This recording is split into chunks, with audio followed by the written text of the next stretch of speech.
السلام عليكم ورحمة الله وبركاته. معاكم دكتور عبد الرحيم لكلوك، استشاري الأطفال وحديث الولادة، ولايف جديد مع دكتور كورولوس رياض. المرة اللي فاتت اتقابلنا واتكلمنا عن فرط الحركة ازاي تفرق ما بين فرط الحركة وما بين ان ابنك ده شقي، ووعدنا دكتور كورولوس ان هو هيكون معانا في لايفات تانية جديدة، والنهاردة اللايف التاني. وبمناسبة ان احنا بقى 14/2 وعيد الحب، احنا انتهزنا الفرصة دي وقلنا نتكلم شوية عن حاجة محدش بيتكلم عنها. يعني احنا عايزين نتكلم عن وجود الحب عند الطفل، ووجود الحب ما بين الطفل والوالدين، وهل دي حاجة مهمة ولا حاجة مش مهمة، وهل هي لو مش موجودة بتأثر على الطفل. طيب أنا إزاي أنميها؟ أنا إزاي لو هي مش موجودة أعمل إيه عشان تزيد العلاقة ما بيني ما بين أولادي، وأعمل إيه عشان ولادي يحبوا بعض؟ موضوع محدش اتكلم فيه كتير، ولما فكرت فيه وقلت للدكتور كورولوس احنا عايزين نعمل حاجة زي كده، قال لي والله ده انا مجهز محاضرة عن الموضوع ده. فهو الموضوع جه ايه مفاجأة كده ليكم. كان دكتور كورولوس مجهز فعلا الموضوع ده، وهيكلمكم في نبذة مختصرة كده مش هتزيد يعني ان شاء الله عن تلت ساعة عن الحب المتبادل ما بين الطفل والوالدين، وأهمية الحب ووجوده في البيت. معنا دكتور كورولوس رياض، استشاري الطب النفسي في مستشفى النفسية في سوهاج، واستشاري بقى الطب النفسي عندنا بقى في المركز زي ما اتفقنا المرة اللي فاتت. بيشرفنا يومين في الأسبوع، وعلى وعد إن هي تزيد يعني إن شاء الله. فمبدئيا كده أنا حابب أعرف هل الحب ده حاجة أصلا مهمة؟ ولو مش موجودة إيه المشاكل من عدم وجودها؟ بس يا رب تكونوا بخير جميعا. احنا النهاردة هنتكلم عن فكرة الاحتياج للحب، فكرة الاحتياجات النفسية عند الطفل. هل الحب زي ما احنا كنا بنقول من شوية، هل الحب ده احتياج فعلا عند الطفل ولا لا؟ زي ما قلنا ان الحب فعلا هو من ضمن الاحتياجات النفسية الأساسية والمهمة اللي بتكون موجودة عند الطفل. الاحتياجات دي بتتدرج أو بتتقسم من أول الاحتياجات الأساسية بنسميها الاحتياجات الفسيولوجية أو المادية اللي هي عند الطفل، زي الأكل والشرب والنوم. طب هل يا دكتور ده بياكل أحسن لبس، بياكل أحسن أكل وبيلبس أحسن لبس، هو عايز إيه تاني؟ هل الطفل ده هل في حاجة اسمها احتياج لحب ولا لأ؟ خلاص، مهم إن احنا نعرف لأ، دي بس الاحتياجات المادية، الأكل الشرب النوم، هي ما زالت بنسميها في قاعدة هرم الاحتياجات اللي موجودة عند الطفل. بيجي بعدها حاجة اسمها الاحتياج للأمان. هل الطفل ده بيحس بالأمان معاك ولا لا؟ بيحس بالأمان مع الأب والأم ولا لا؟ في طفل بيقول إن هو لما بيسمع صوت مفاتيح الأب أو بيسمع صوت خطوات رجليه هو بيجري ناحية الباب عايز يقابله، بيحبه، حابب ان هو يشوفه، حابب ان هو يتقابل بيه. بالظبط العكس اعتقد. العكس. يعني في ناس لا، ده هو لما بيسمع صوت على الصوت جاي من الباب لا، في رعب، في خوف. الطفل ما عندهوش الشعور بالامان. على حسب انت حاطط ايه جوه طفل. حاطط حب هتلاقي حب، بالظبط. حاطط رعب وعنف وضرب وتمام هتلاقي عند بقى، وهتلاقي كل الحاجات. ودي الحاجة اللي احنا عايزين نبرزها، يعني أهمية الحب ووجوده عشان مصلحتك انت والله، وعشان مصلحتك انت. يعني هو الحب مش عشان مصلحة الطفل بس، عشان في الآخر يهدى بالك كده وتعرفي تتعاملي مع ابنك أصلا. يعني ابنك اللي بيغلط ده، يعني هو مين ما اكدلكيش قبل كده ان الضرب والعنف والحاجات دي بتيجي باثار عكسيه وبتخلي الطفل يعند معاكي اصلا، تمام؟ ولكن ان انت توصلي له ان انت بتحبيه ويكون في علاقه حب ما بينك ما بينه، هيبقى عقابك ليه سهل. ده ممكن عقابك ليه يكون لمجرد بس ان انت تبصي له بصه، ان انت بس تحسسيه ان انا زعلانه منك، تمام؟ ده عقاب بالنسبه له بس لو بيحبك. بس يعني فهل الجزئيه دي ده بتفرق؟ حقيقي، ده من ضمن احنا بنكمل في الاحتياجات النفسيه عند الطفل، هو الاحتياج للحب اصلا. ان ده من ضمن زي ما بيسموه حجر زاويه اساسي في الاحتياجات النفسيه اللي هي عند الطفل. الاحتياج للحب وللانتماء اللي موجود. هل الطفل بيحس بالحب والانتماء للاسره او للعيله او للاصدقاء اللي موجودين حواليه؟ هل الاسره، الوالدين، الاب والام، هل هم بيقدموا الدعم النفسي للطفل ده عشان يحس باحتياج الحب ده معاهم ولا لا؟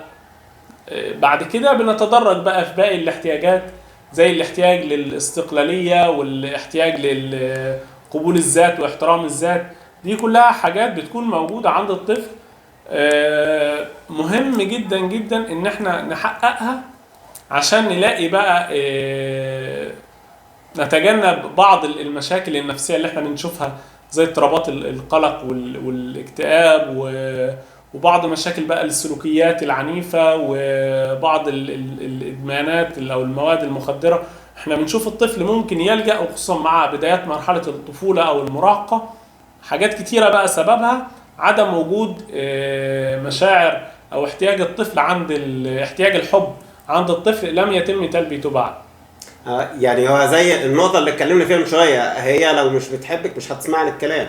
يعني دي نقطة مهمة خالص عشان تريحي بالك وتعرفي تتعاملي معاها ازاي او معاه ازاي. بس هو ازاي توصل الحب للطفل؟ يعني هل مجرد بس ان انا اجيب له الحاجة اللي هو بيحبها، ولا ممكن يكون الاهم من ده ان انا اقول له بحبك بس، ان انا احضنه؟ يعني ان انا المشاعر دي في حد ذاتها هل بتفرق، ولا لازم تكون في حاجه ماديه عشان الطفل هو يحس؟ احيانا احنا بيفوت علينا فكره، طب ما هو عارف، انا طالما جبت له الاكل اللي هو بيحبه، طب ما هو عارف ان انا بحبه. طالما جبت له اللبس اللي هو عايزه، ما هو لا.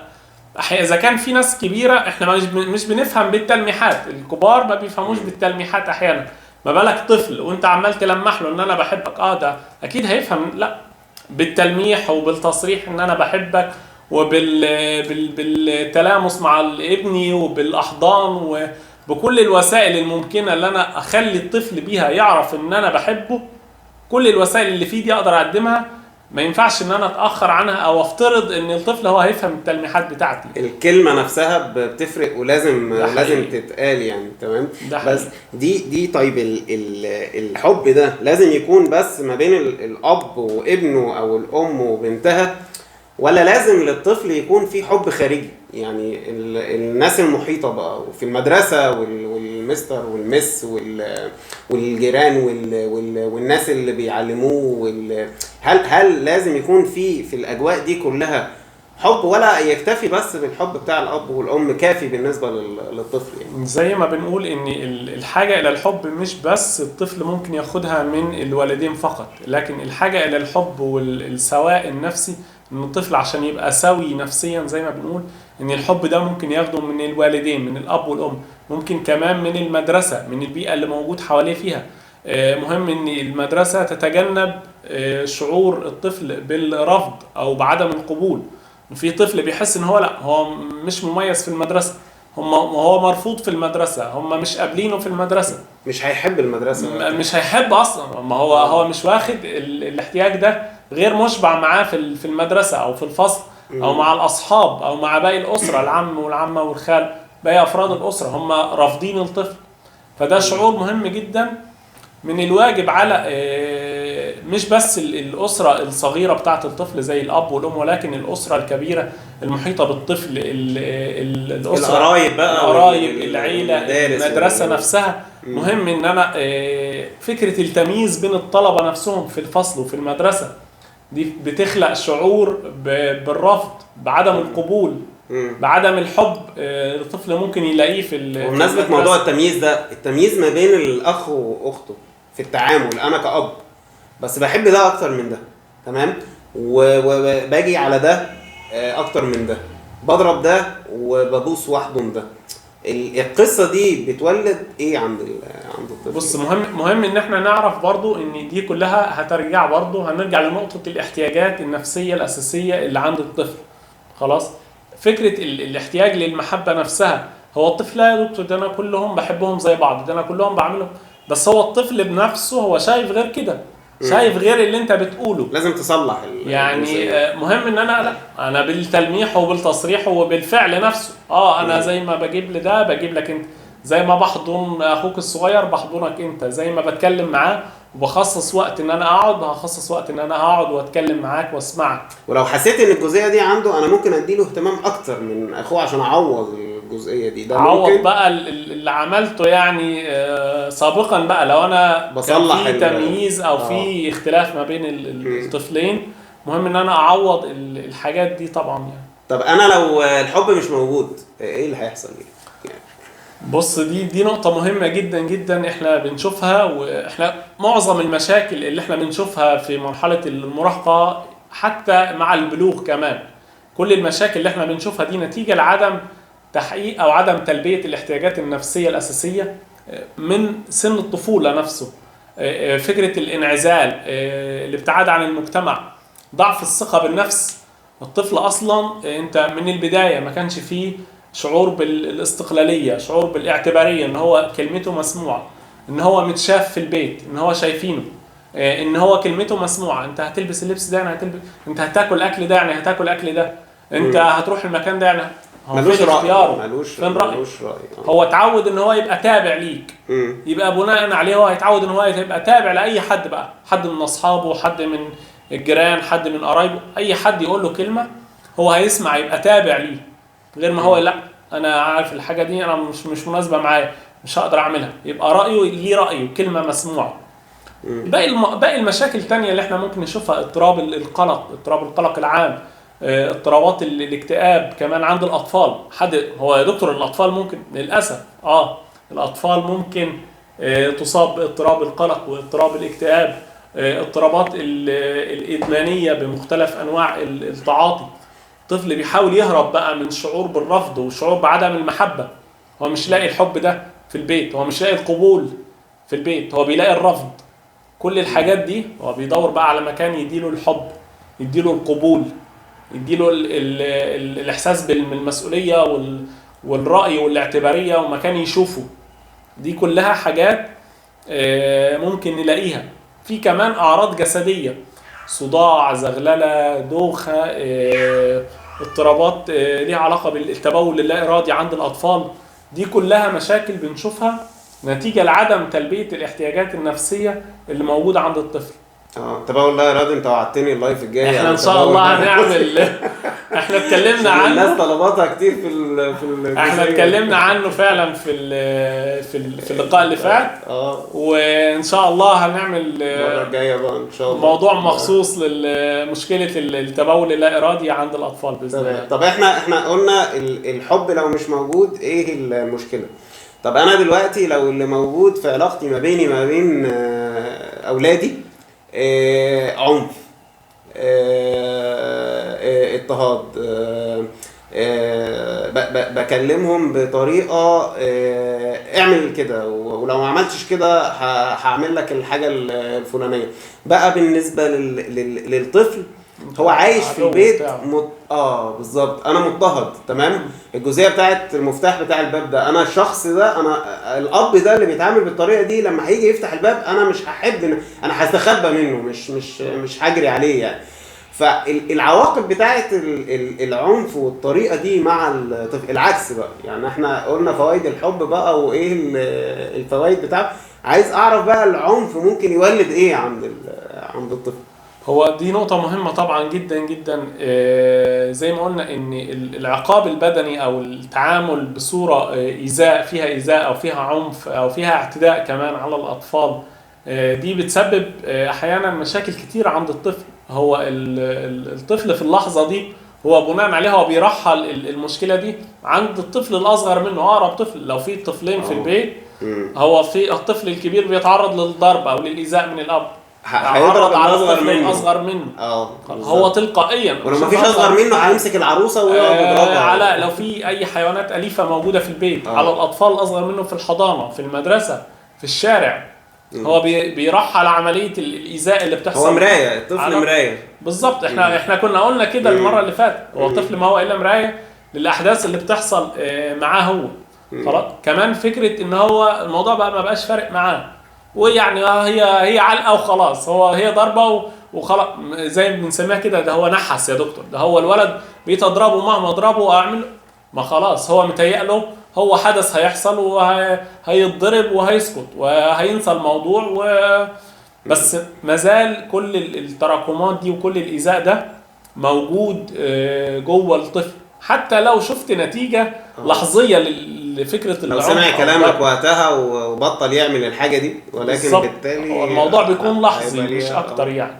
يعني قصة مثلا أنا إيه ذاكر، يعني هو طب ما هو قاعد ذاكر، أنت ضربتيه عشان يذاكر، هو قاعد والكتاب قدامه، ما هو مش مركز، طب هو إيه فايدة إن هو قاعد عشان يرضيكي؟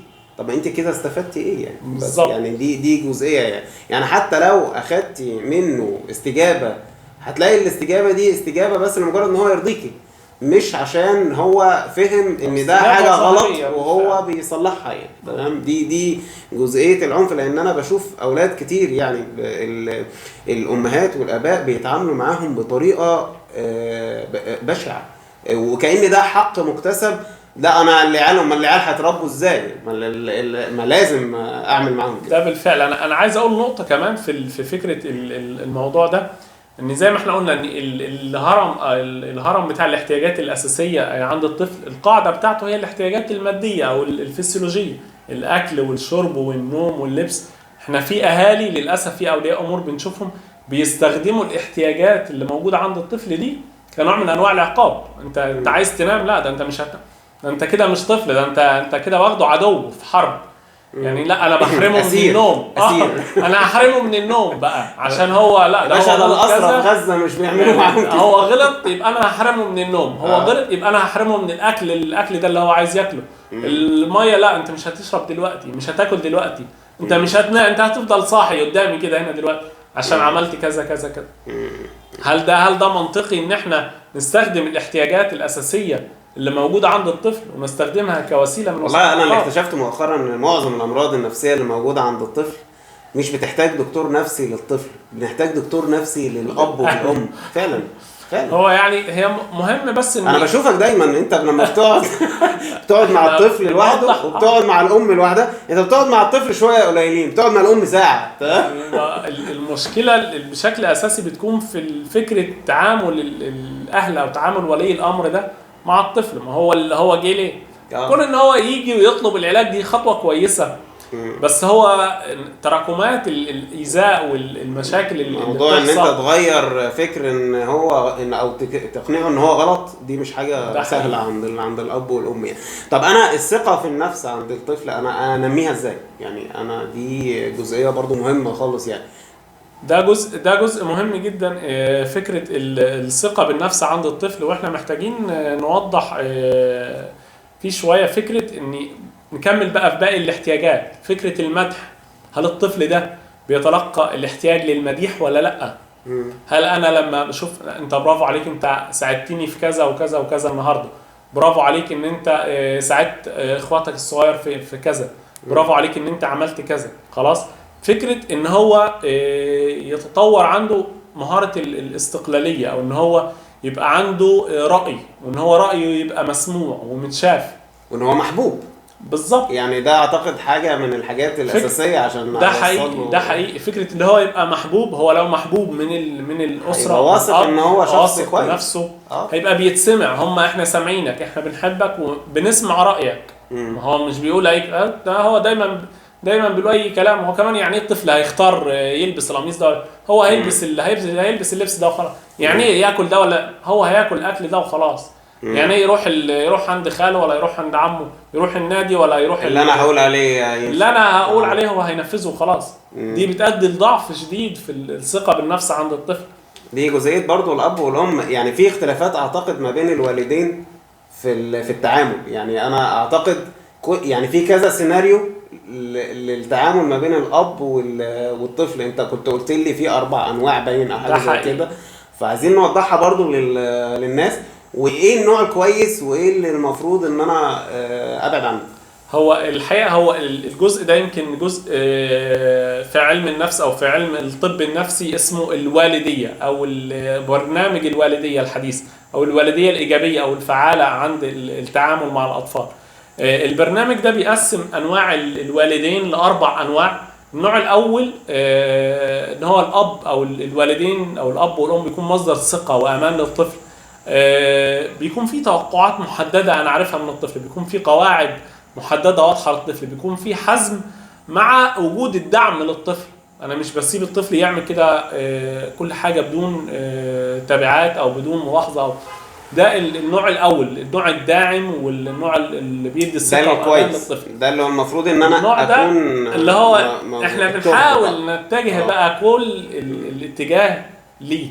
النوع الثاني النوع بقى اللي هو التسلطي او الاستبدادي، زي ما احنا كنا بنقول من شويه، لا انا بطلب من الطفل حاجات غير مناسبه للمستوى العقلي والدراسي، بس لازم ينفذها عشان انا عايز ينفذ. هو نوع سلطوي او نوع استبدادي عند الاب او الام، خلاص، بدون بقى ادراك للحاله الصحيه والحاله النفسيه بتاعه الطفل واختلاف الطفل واختلاف ظروفه عن الظروف الاطفال المحيطين به، مع عدم وجود بقى للدعم ووجود عقاب غير مناسب للاخطاء.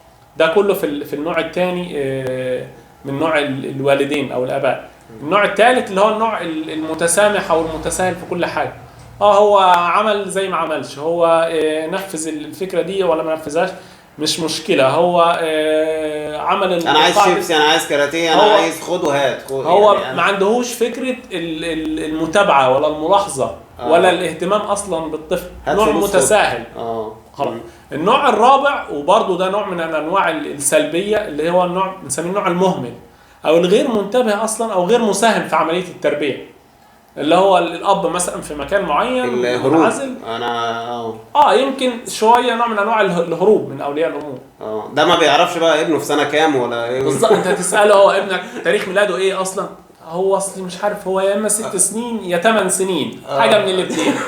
بس هو يا في سنه ثالثه يا اما في اولى، يعني يا اما في ثانيه برضه، مش متاكد بصراحه. فهو النوع اللي هو بقى المهمل تماما للاهتمام اصلا بالطفل، سواء الصحه النفسيه بتاعه الطفل او ايفن كمان الصحه الجسديه بتاعته.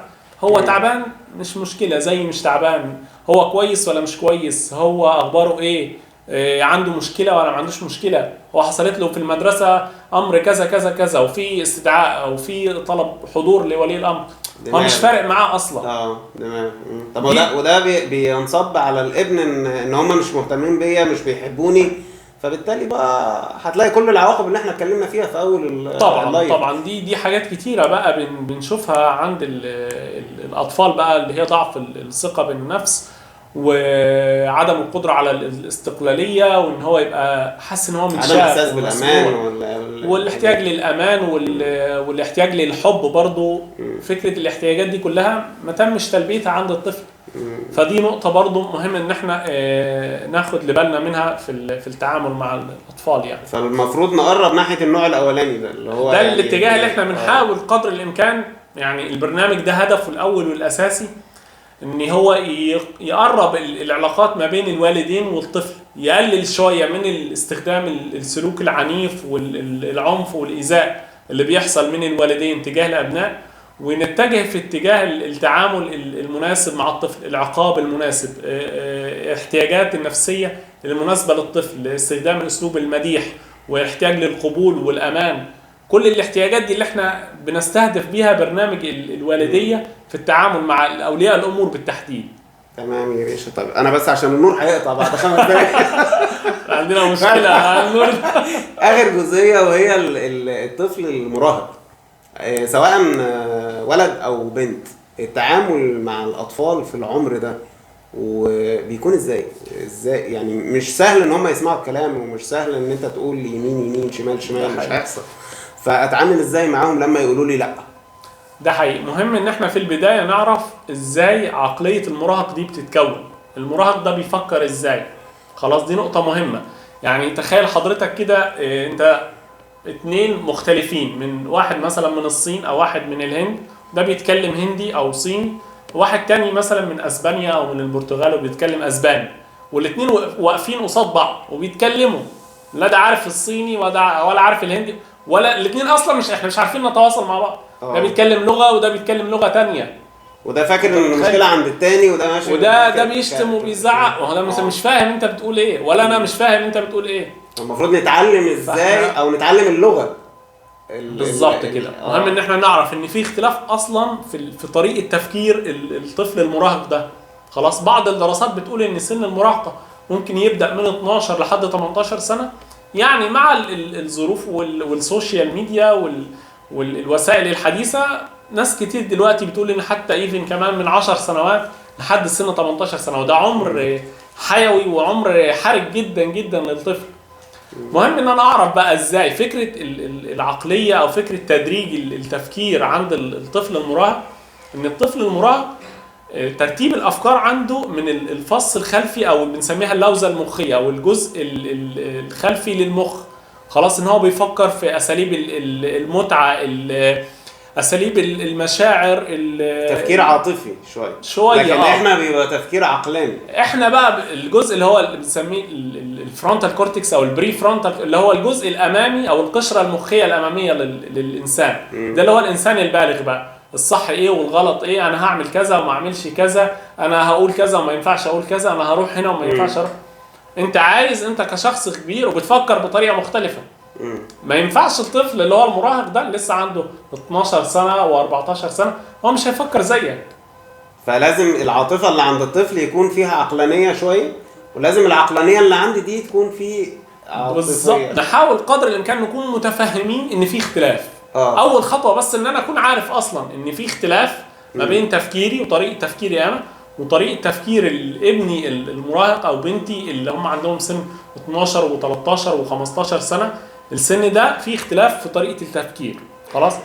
مهم كمان في نقطه، يعني طب يا دكتور، طب يعني هي السن ده بيعدي ازاي؟ او مهم ان احنا نكون عارفين مهما اخدت من احتياطات امنيه حوالين الطفل وانت بتراقب وبتمشي وبتحرس وبتاع، مواقف برضه مش هتعرف تكون متاكد بنسبه كبيره جدا ان في احداث مش مناسبه هتحصل، في احداث غير متوقعه وغريبه الطفل ممكن يعملها نتيجه للمرحله اللي هو فيها. جاهز نفسك بقى وقتها هتعمل ايه؟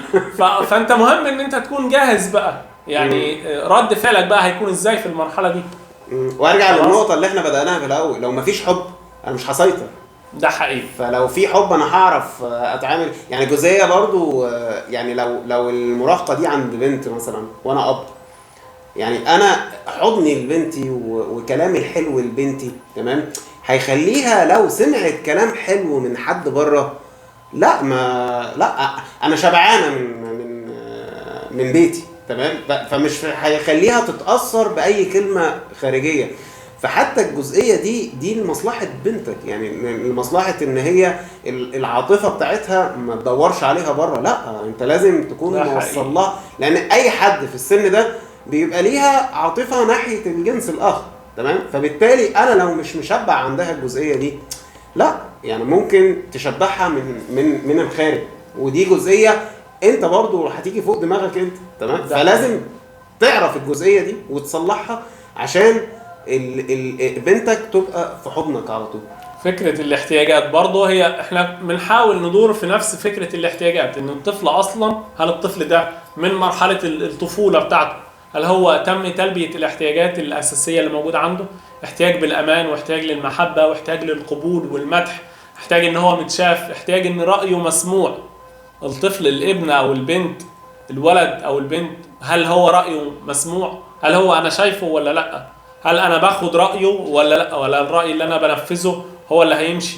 خلاص. هل الطفل ده لو انا بقيت شخص اب او ام بشخصية كلمة واحدة وانت هتنفذ كذا وهتعمل كذا، كونت بقى طفل تابع ليا او طفل ما عندهوش رأي، شخصية ما فيش ثقة.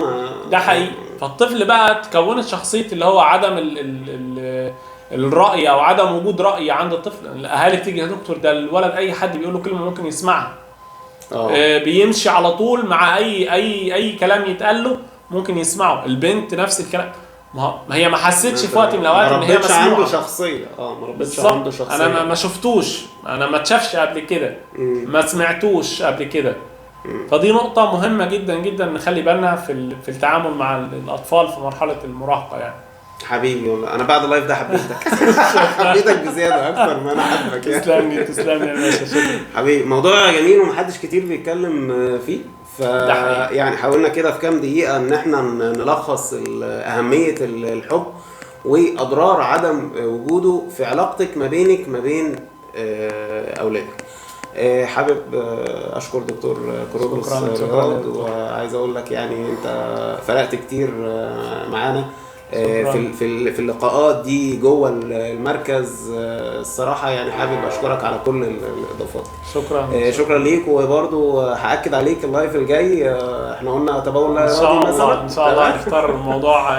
اقول لكم اكتبوا لنا المواضيع اللي انتوا عايزينها في الكومنتات، في موضوع واكتر بقى اكتر كومنتات ده هنعملها المره الجايه. اضطراب التوحد برضو احنا بنجهز عنه. توحد يا باشا وتاخر الكلام، انت وعدتني تاخر ان شاء الله تاخر الكلام ومشكله اضطراب التبول اللا ارادي وتعديل السلوك. ابني محتاج تعديل سلوك. نتكلم على الموضوع ده. اختاروا لنا بقى، انتوا اختاروا بقى موضوع واحنا كومنتات بقى احنا معاكم ان شاء الله يعني. يا باشا شكرا يا باشا، ودايما معانا كده. شكرا شكرا. سلام.